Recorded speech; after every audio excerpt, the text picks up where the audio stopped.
110 സങ്കീർത്തനം ഒരു മശിഹ സങ്കീർത്തനം കൂടെയാണ്.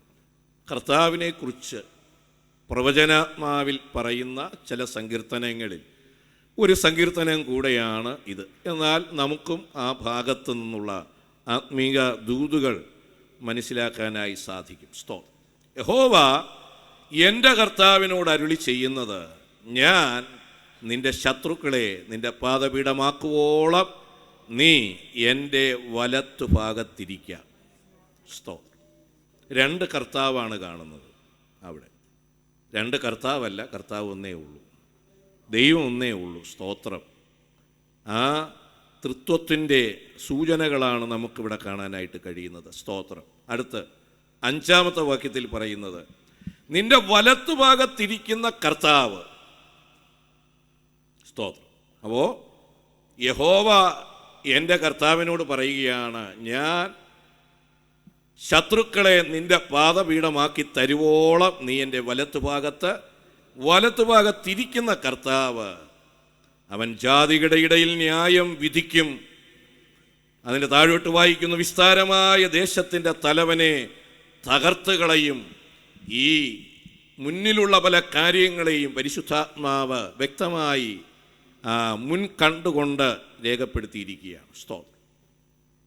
ശ്രദ്ധിക്കൂ, ആ ഭാഗത്തിൽ നിന്ന് ഈ 2-ാം വാക്യവും 3-ാം വാക്യവും നമ്മൾ ചിന്തിച്ചാൽ, നിന്റെ ബലമുള്ള ചെങ്കോൽ യഹോവ സിയോനിൽ നിന്ന് നീട്ടും.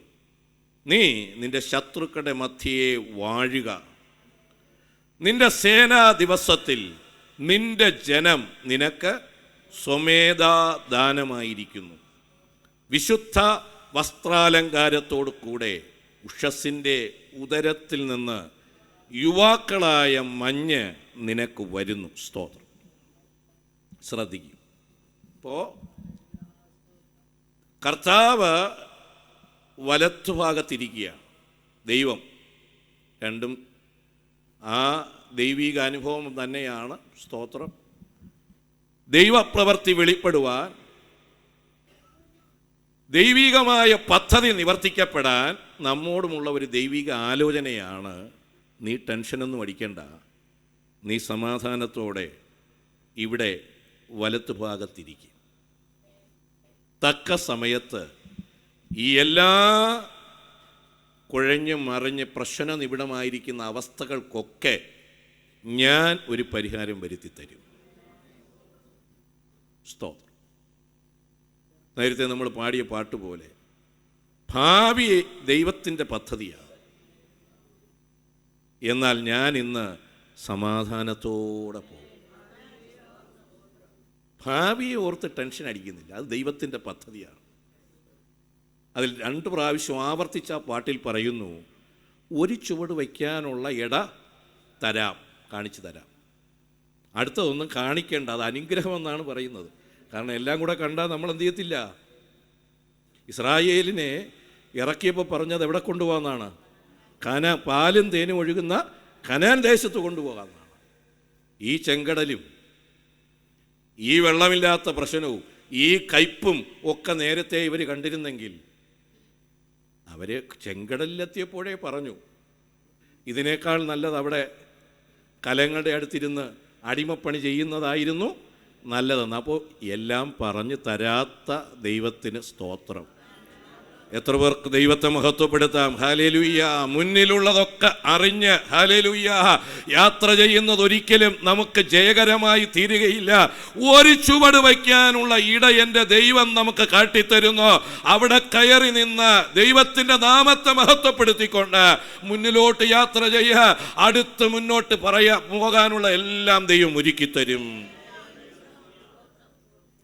Price the Lord. ദൈവമക്കളെ, കാര്യങ്ങളൊന്നും നമ്മുടെ കയ്യിലല്ല.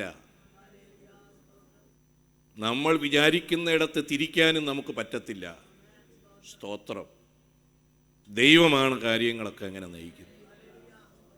അതുകൊണ്ട് പലരുമൊക്കെ അവരുടേതായ കൺട്രോളിൽ ഇല്ലാത്ത വിഷയങ്ങളെക്കുറിച്ച് ഓർത്ത് ഭാരപ്പെടുകയാണ്. നിന്നെ കൊണ്ട് നിയന്ത്രിക്കാൻ പറ്റാത്ത വിഷയത്തെ ഓർത്ത് നീ എന്തിനും ഭാരപ്പെടണം? Praise the Lord. വാക്ക് മനസ്സിലാകുന്നുണ്ടോ? നമ്മുടെ കൈ കൊണ്ട് നമുക്ക് നിവർത്തിക്കാൻ പറ്റാത്ത ഒരുപാട് വിഷയങ്ങളുണ്ട്. നിവർത്തിക്കാൻ പറ്റുന്നത് കുറച്ചേ ഉള്ളൂ. Price the Lord. അവിടെയാണ് ദൈവം പറയുന്നത്, നീ സമാധാനത്തോടെ എൻ്റെ വലത്ത് ഭാഗത്തിരിക്കുക, ഇതിനെല്ലാം ഞാൻ നിനക്ക് പരിഹാരം വരുത്തിത്തരാം. ഇന്ന് പകലിലും ഇതിനകത്തിരിക്കുമ്പോൾ പ്രശ്നങ്ങളൊന്നും ഇല്ലാത്തവരല്ല ഇവിടെ ഇരിക്കുന്നത്. എത്രയോ പ്രശ്നങ്ങൾ. നമ്മൾ വന്നിരിക്കുന്നു സമാധാനത്തോടെ. നിങ്ങളുടെ ശരീരമൊക്കെ കാണുമ്പോൾ കൊള്ളാം, എന്നാൽ അകത്തെ മനുഷ്യരിലും കൂടെ ആ ഒരു സമാധാനത്തോടെ വന്ന് ദൈവമുണ്ട്, എല്ലാറ്റിനും പരിഹാരം വരുത്തി തരുന്ന ഒരു ദൈവമുണ്ടെന്നുള്ള ഉറപ്പ് എത്ര പേരുടെ അകത്തുണ്ട്. Hallelujah, price the Lord. നീ എൻ്റെ വലത്ത് ഭാഗത്തിരിക്കും. അപ്പോൾ ദൈവം വലത്ത് ഭാഗത്തിരിക്കുന്നു. കർത്താവ്, സ്തോത്രം, ദൈവം തന്നെയാണ്. എന്നിട്ട് അടുത്ത് പറയുന്നു, നിന്റെ സേനാ ദിവസത്തിൽ നിന്റെ ജനം. Price the Lord. അപ്പോൾ ദൈവത്തിൻ്റെ ജനം, സേനാ ദിവസത്തിൽ ദൈവത്തോടൊപ്പമുള്ള ആ ട്രൂപ്പ്, ആ മിലിട്ടറി, അതിനെയാണ് കാണിക്കുന്നത്. നമ്മളെല്ലാം ആ കൂട്ടത്തിൽ മിലിട്ടറി അംഗങ്ങളാണ്. ഉണ്ടോ? സന്തോഷമുണ്ടോ? സ്തോത്രം. കർത്താവിന് വേണ്ടി പോരാടാനായി തെരഞ്ഞെടുക്കപ്പെട്ടവരാണ്. മനസ്സിലാകുന്നുണ്ടോ? ആർക്ക് വേണ്ടി? കർത്താവിന് വേണ്ടി പോരാടാനായി, കർത്താവിന് വേണ്ടി യുദ്ധം ചെയ്യാനായി തെരഞ്ഞെടുക്കപ്പെട്ടവരാണ് നമ്മളെല്ലാവരും.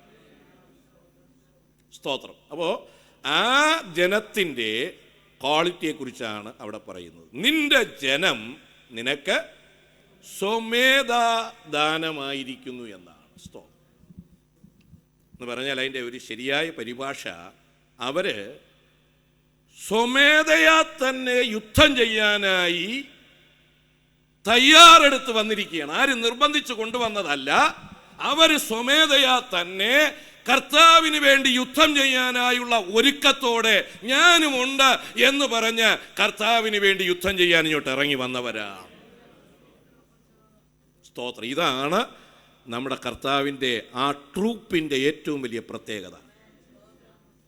പിശാചിനും ഒരു ട്രൂപ്പുണ്ട്, ദൈവത്തിനും ഒരു ട്രൂപ്പുണ്ട്.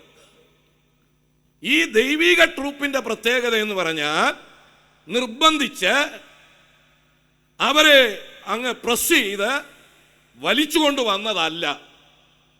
അവർ സ്വമേധയാ, ഞാൻ എൻ്റെ ജീവിതം എൻ്റെ കർത്താവിന് സമർപ്പിക്കുന്നു, എൻ്റെ കർത്താവിന് വേണ്ടി ദൈവഹിതം ചെയ്ത് മുന്നോട്ട് പോകാൻ ഞാനുമുണ്ടെന്ന് പറഞ്ഞ് അവരുടെ ജീവിതം അതിനു വേണ്ടി സമർപ്പിച്ചതാ. അതിന് പ്രലോഭനങ്ങളില്ല, കുടുക്കുകളും വലകളും ഒന്നും വിരിച്ച് ദൈവം അവരെ ആരെയും തട്ടിക്കൊണ്ട് വരുന്നില്ല. അവർ സ്വമേധയാ വന്നതാണ്. എന്നാൽ പിശാചിൻ്റെ കൂടെ ഒരു ട്രൂപ്പുണ്ട്. അവർ സ്വമേധയാ അങ്ങോട്ട് ചെന്നതല്ല, അവരെ പ്രലോഭിപ്പിച്ച് പാപത്തിൻ്റെ കുഴികളിലൂടെ, ആ കുടുക്കുകളിലൂടെ അവരെ എങ്ങനെ തകർക്കാം എന്നുള്ളതിനെ അവരുടേതായ മുമ്പിൽ ചില കുടുക്കുകൾ വെച്ച് അവരെ ആ വലയ്ക്കകത്ത് പെടുത്തിയിട്ടിരിക്കുകയാണ്. Praise the Lord. ഇതാണ് ഈ രണ്ട് ട്രൂപ്പും തമ്മിലുള്ള വ്യത്യാസം. ശരി, പിശാചിൻ്റെ ട്രൂപ്പിൻ്റെ കാര്യം പോട്ടെ. നമ്മുടെ ലക്ഷ്യം കർത്താവിന് വേണ്ടി യുദ്ധം ചെയ്യുക എന്നുള്ളത്, സ്വമേധാദാനം. അങ്ങനെ ഒരു മിലിട്ടറിക്ക് മാത്രമേ ജയിക്കാൻ പറ്റൂ.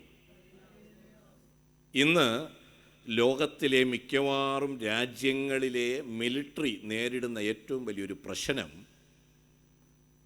ധാരാളം സോൾജിയേഴ്സൊക്കെ അവർക്കുണ്ടെങ്കിലും ഈ യുദ്ധം ചെയ്യാൻ വില്ലിങ്ങായി വരുന്നവരുടെ എണ്ണം കുറയും. മിക്കവാറും എല്ലാവരുമൊക്കെ ഈ മിലിട്ടറിയിലോട്ട് ചേരുന്നത് നല്ല ശമ്പളം കിട്ടാൻ വേണ്ടിയാണ്. യുദ്ധം ചെയ്യാൻ പലർക്കും ഇന്ന് താല്പര്യമില്ല. ഇവരെ പണ്ട് കാലത്തൊക്കെ യുദ്ധം ചെയ്യാൻ പ്രേരിപ്പിച്ചിരുന്നത് രാജ്യസ്നേഹമാണ്, രാജ്യത്തോടുള്ള സ്നേഹം. ഇന്ന് പലയിടത്തും അത് ഇല്ല. സ്തോത്രം. കുറയുന്നു. പല കാരണങ്ങൾ അതിനുണ്ട്, പോകട്ടെ. എന്നാൽ ചില രാജ്യങ്ങൾക്കൊക്കെ അവരുടെ ട്രൂപ്പിന് രാജ്യസ്നേഹം ഉണ്ട് താൻ. മിക്കവാറും രാജ്യങ്ങൾക്ക് നേരിടുന്ന ഒരു പ്രശ്നമാണ് ഈ സ്നേഹമില്ലായ്മ. രാജ്യത്തോട് സ്നേഹമില്ല. അവർക്ക് വിരോധമുള്ളവരെ തീർക്കാൻ പറ്റിയ സമയമാണ് എന്ത്? പലയിടത്തും യുദ്ധം. Price the Lord. നമ്മൾ ഓരോരുത്തരും നമുക്ക് വേണ്ടി യുദ്ധം ചെയ്യാൻ തുടങ്ങിയാൽ നമ്മൾ തോറ്റുപോകും, ദൈവം തോറ്റുപോകും. എത്ര പേർക്ക് മനസ്സിലാകുന്നുണ്ട് ഞാൻ ഈ പറയുന്നത്? ഞാനും നിങ്ങളും ഈ ട്രൂപ്പിലേക്ക് വന്നത് ദൈവത്തിന് വേണ്ടി യുദ്ധം ചെയ്യാനാണ്. എത്ര പേർക്ക് ആ ഉത്തരവാദിത്വം മനസ്സിലാകുന്നുണ്ട്? അങ്ങോട്ടും ഇങ്ങോട്ടും യുദ്ധം ചെയ്യാനുള്ളവരല്ല, ഒരുമിച്ചു നിന്ന് കർത്താവിന് വേണ്ടി യുദ്ധം ചെയ്യാനായി സ്വമേധയാ ഇറങ്ങി വന്ന ഞാനും നിങ്ങൾ അങ്ങനെ ആ ട്രൂപ്പിൽ നിന്നെങ്കിലേ ഇന്ന് പകൽ പരിശുദ്ധാത്മാവ് പറയുന്നു, ദൈവനാമം മഹത്വപ്പെടുകയാ, ശത്രുവിൻ്റെ മേൽ ജയം കൊള്ളുവാൻ നമുക്ക് ഇടവരികയും ചെയ്യുകയുള്ളൂ. നിർബന്ധിച്ച് ചേർത്തതല്ല, ഞാനും ഉണ്ടെന്ന് പറഞ്ഞ് ഈ ട്രൂപ്പിലേക്ക് വന്നതാണ്. സ്തോത്രം. ഇപ്പോൾ രാജ്യസ്നേഹമൊക്കെ വർദ്ധിപ്പിക്കാനുള്ള പല പരിപാടികളുമൊക്കെ ആസൂത്രണം ചെയ്ത് അവരിങ്ങനെ കൊണ്ടുവരികയാണ്. സ്തോത്രം. പഴയകാല കമ്മ്യൂണിസ്റ്റുകളെയൊക്കെ അറിയാമല്ലോ. അവരൊക്കെ അന്ന് ഈ ജീവൻ കൊടുത്തും ഈ പ്രസ്ഥാനത്തിന് വേണ്ടി ഇങ്ങനെ പോയതിൻ്റെ കാരണമെന്ന് പറഞ്ഞാൽ അന്ന് അവരനുഭവിച്ച ആ അടിമത്വത്തിൽ നിന്ന് അവരുടെ ഏറ്റവും വലിയ ഒരു മുദ്രാവാക്യമാണ്, നമ്മൾ കൊയ്യും വയലുകളല്ല പോട്ടെ സ്തോത്രം. അപ്പം അത് നമുക്ക് കിട്ടും എന്ന് പറഞ്ഞ് ആവേശത്തോടെ പാടിക്കൊണ്ട് അവർ മുന്നേറി. ഇപ്പോൾ വയലും ഇല്ല, ഒന്നും കിട്ടുന്നില്ല. സ്തോത്രം. അപ്പോൾ ഈ താല്പര്യങ്ങൾ, സ്നേഹം ദൈവത്തോട്, ദൈവവേലയോട്, ആത്മാക്കളെ നേടുന്നതിനോട് അകത്ത് വരുമ്പോഴാണ് കർത്താവിന് വേണ്ടി നമുക്ക് ആ വില്ലിങ്നെസ്, താല്പര്യം ഒരു പ്രധാന ഘടകമാണ്. അപ്പോൾ നിന്റെ ജനം അവിടെ ക്വാളിറ്റിയിൽ ഒന്നാമത് നിൽക്കുന്നത് അവർ സ്വമേധയാ കർത്താവിന് വേണ്ടി യുദ്ധം ചെയ്യാൻ, ശത്രുവിൻ്റെ മേൽ ജയം കൊണ്ട് കർത്താവിന് ജയം നേടിക്കൊടുക്കാൻ. ജയം നമുക്കല്ല, നമ്മുടെ ഇന്ത്യൻ സോൾജിയേഴ്സ് എല്ലാം കൂടെ യുദ്ധം ചെയ്ത് ഇടയ്ക്ക് ഒരുപാട് യുദ്ധങ്ങളൊക്കെ ചെറിയതൊക്കെ ആയിട്ട് വന്നല്ലോ. ആര് ജയിച്ചെന്നാ പറയുന്നേ? ഇന്ത്യ ജയിച്ചു. അതിലെത്രയോ സോൾജിയേഴ്സ് ഉൾപ്പെട്ടു, ചിലരൊക്കെ മരിച്ചു. പക്ഷേ ജയിച്ചത് അവരല്ല. അവരുണ്ട്, ഇന്ത്യ എന്ന് പറയുമ്പോൾ അവർ വരുമെങ്കിലും ജയിച്ചത് രാജ്യമാണ്. എത്ര പേർക്ക് ദൈവത്തെ മഹത്വപ്പെടുത്താം? ദൈവമക്കളെ, ഞാനും നിങ്ങളുമൊക്കെ അവരവരുടെ ഭാഗങ്ങളൊക്കെ ഒരുമിച്ച് ചെയ്യുമ്പോൾ മഹത്വപ്പെടുന്നത് ദൈവത്തിൻ്റെ നാമമാണ്. എത്ര പേർക്ക് ചേർന്നൊന്ന് ദൈവത്തെ മഹത്വപ്പെടുത്താം? നമ്മുടെ പേരല്ല ഉയരേണ്ടത്, എൻ്റെ പേരല്ല ഉയരേണ്ടത്, ഞാൻ ചെയ്ത നല്ല ആളുകൾ പറയേണ്ടത് ദൈവനാമം മഹത്വപ്പെട്ടു. Price the Lord. കർത്താവിന് ജയമുണ്ടായി, ദൈവനാമത്തിന് ജയമുണ്ടായി. ഇത് വേണം നമ്മിലൂടെ സംഭവിക്കുക. അവിടെയാണ് ദൈവനാമം മഹത്വപ്പെടുന്നതും ദൈവപ്രവൃത്തി വെളിപ്പെടും. അപ്പോൾ ഈ ട്രൂപ്പിൻ്റെ ഒരു വലിയ ക്വാളിറ്റിയാണ് സ്വമേധയാ കർത്താവിന് വേണ്ടി യുദ്ധം ചെയ്യാൻ, ദൈവത്തിന് ജയം നേടിക്കൊടുക്കാനായി ആ ട്രൂപ്പിൽ സന്തോഷത്തോടെ ചേർന്നവരാണ്. രണ്ടാമത്തെ ക്വാളിറ്റി ഇവിടെ പറയുന്നത് വിശുദ്ധ വസ്ത്ര അലങ്കാരത്തോടുകൂടെ ഉഷസ്സിൻ്റെ ഉദരത്തിൽ നിന്ന് യുവാക്കളായ മഞ്ഞ് നിനക്ക് വരുന്നെന്നാണ്. അവർ വിശുദ്ധരാണ്, വിശുദ്ധി സൂക്ഷിക്കുന്നവരാണ്. Praise the Lord. വാക്ക് മനസ്സിലാവുന്നുണ്ട്? യുദ്ധം ചെയ്യണമെങ്കിൽ എന്ത് വേണം? വിശുദ്ധി വേണം. ഒരു പ്രധാന ആയുധമാണ് വിശുദ്ധി. അവർ കുഞ്ഞാടിൻ്റെ രക്തത്താലും തങ്ങളുടെ സാക്ഷ്യവചനം ഹേതുവായും ശത്രുവിനെ ജയിച്ചു. കുഞ്ഞാടിൻ്റെ രക്തം ശത്രുവിൻ്റെ മേൽ ജയം തരുന്ന ഒന്നാണ്. അതുപോലെ ശത്രുവിൻ്റെ മേൽ ജയം തരുന്ന ഒരു പ്രധാന ആയുധമാണ് തങ്ങളുടെ സാക്ഷ്യവചനം. Praise the Lord. വിശുദ്ധരായി സാക്ഷ്യത്തോടെ നിൽക്കുന്ന ഒരുവൻ്റെ അടുക്കലേക്ക് പിശാച് വരാൻ ഭയപ്പെടും. സാക്ഷ്യവചനം ഹേതുവായും ആർക്ക് ജയിക്കാം? ദൈവമക്കൾക്ക് ജയിക്കാം. ശത്രു പരാജയപ്പെടും. എത്ര പേർക്ക് ആ കാര്യത്തിൽ ഉറപ്പുണ്ട്? ഹല്ലേലൂയ. അപ്പോൾ വിശുദ്ധി, സാക്ഷ്യം, ഇത് ശത്രുവിൻ്റെ മേൽ ജയം നേടാൻ ഈ ട്രൂപ്പിലെ അംഗങ്ങളുടെ ഒരു പ്രത്യേകതയാണ് വിശുദ്ധി. ഇനി മൂന്നാമത്തെ ഒരു ക്വാളിറ്റിയാണ് അവിടെ പറയുന്നത്. ഈ ട്രൂപ്പിലുള്ളവരുടെ ഉഷസ്സിൻ്റെ ഉദരത്തിൽ നിന്ന് യുവാക്കളായ മഞ്ഞ് നിനക്ക് വരും എന്ന് പറഞ്ഞാൽ അതിൻ്റെ അർത്ഥം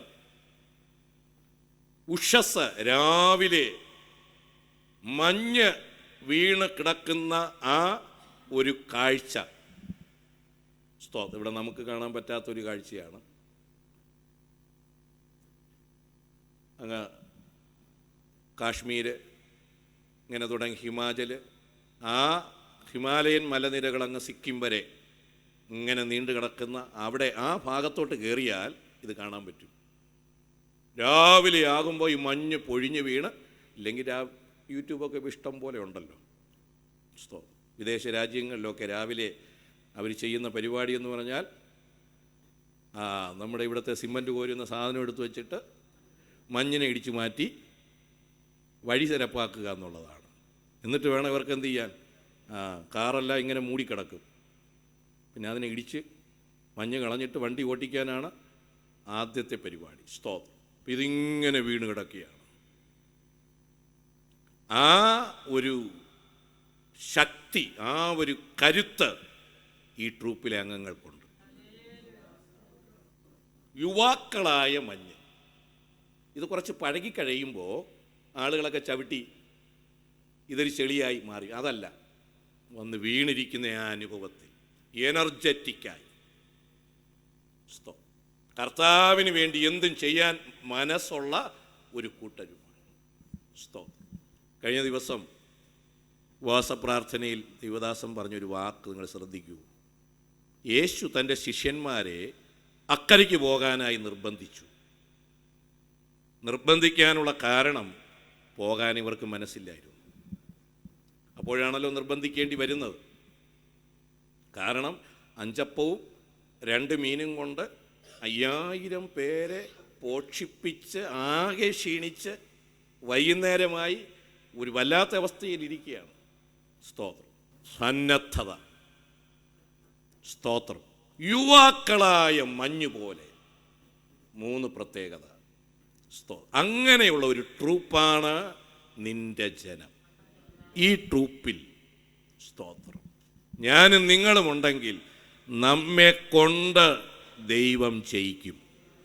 താഴോട്ട് പറയുന്നത് സ്തോത്രം. ദൈവം അടുത്ത് നേടിയെടുക്കുന്ന ജയമാണ് താഴോട്ടുള്ള വിഷയങ്ങൾ. ആകയാൽ ഇങ്ങനെ ഒരുക്കമുള്ള സ്വമേധാദാനമായിരിക്കുന്ന, വിശുദ്ധി കാത്തു സൂക്ഷിക്കുന്ന, എന്തും കർത്താവ് ആജ്ഞാപിക്കുന്നത് ചെയ്യാൻ തക്കവണ്ണമുള്ള ആ ഒരു യുവത്വമുള്ള, ആ മനസ്സുള്ള ഒരു ഗ്രൂപ്പ്, ഒരു ട്രൂപ്പ് കർത്താവിന് ആവശ്യമുണ്ട്. നമുക്കതിൽ അംഗങ്ങളായി മുന്നോട്ട് പോകാൻ ദൈവം കൃപ തരട്ടെ. അതുപോലെ ഒരു ട്രൂപ്പ് പിശാചിനുണ്ട്. അതിൽ പെട്ടുപോകാതിരിപ്പാനും ദൈവം നമ്മെ എല്ലാവരെയും സഹായിക്കട്ടെ. ഹല്ലേലൂയ. സ്തോത്രം.